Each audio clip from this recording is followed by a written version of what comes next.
Introduction. On the floor begins the process of debate. Due to its smaller membership, Senate procedures are much less restrictive than those of the House, where the rule issued by the Rules Committee governs the duration and scope of the debate.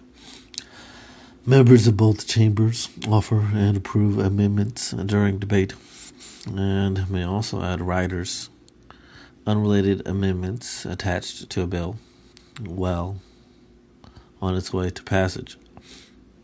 At the conclusion of debate, legislators vote on the measure. The requirements for passage depend on the nature of the matter.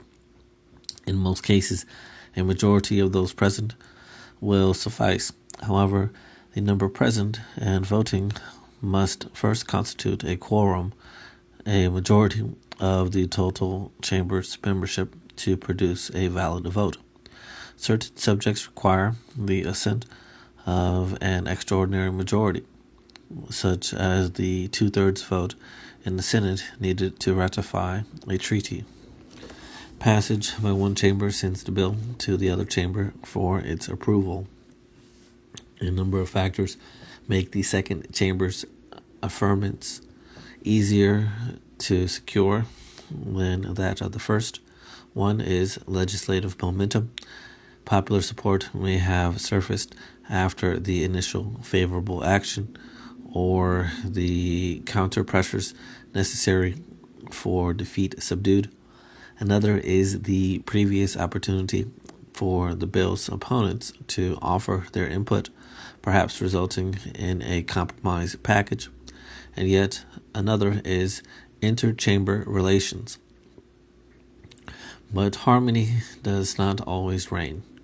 The other house may pass the bill with specific amendments, sending the onus back once again to the first chamber. And sometimes the houses simply cannot agree, period. In that case, a special conference committee composed of members of both chambers is assembled to try to devise a compromise. Opportunity for persuasive influence by the president occurs at virtually every stage of passage. The president's most important power, however, is negative.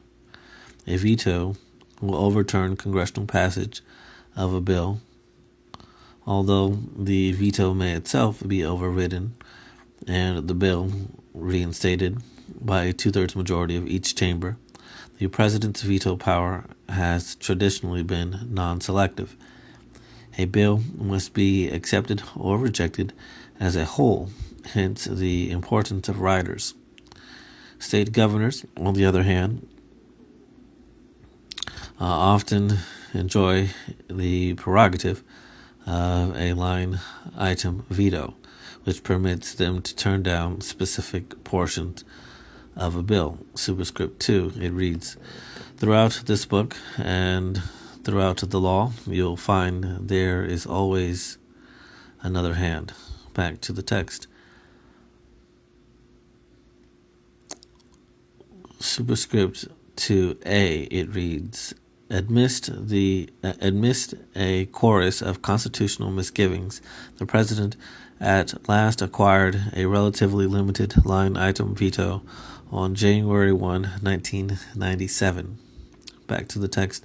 Disfavored bills may be spared the indignity of outright rejection if Congress is close to adjournment, in which case the president can simply withhold signature. This is known as a pocket veto and is every bit as effective as an ordinary veto.